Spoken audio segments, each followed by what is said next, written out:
आठवड्यातील शेवटच्या दिवशी आज भारतीय शेअर बाजारात घसरण झाली। गेले आठवडाभर सेन्सेक्स आणि निफ्टीमध्ये घट होतीये। आज 733 अंकांनी सेन्सेक्स खाली आला आणि 80,426 वर बंद झाला। तर निफ्टीमध्ये 236 अंकांची घसरण होऊन 24,654 वर बंद झाला।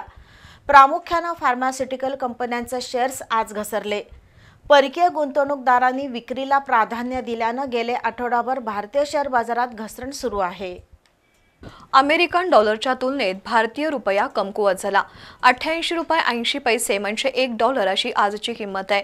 आंतरराष्ट्रीय स्तरावर सुरू असलेल्या घडामोडी, अमेरिकन फार्मास्युटिकल क्षेत्रावर लावलेले टेरिफ, परकीय गुंतवणूकदारांकडून विक्री यामुळे भारतीय शेअर बाजारात सध्या घसरण आहे।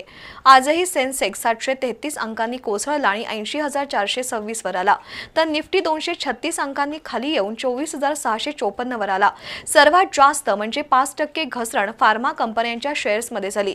सलग 6व्या दिवशी भारतीय शेअर बाजारातील ही घसरण गुंतवणूकदारांना अस्वस्थ करणारी आहे।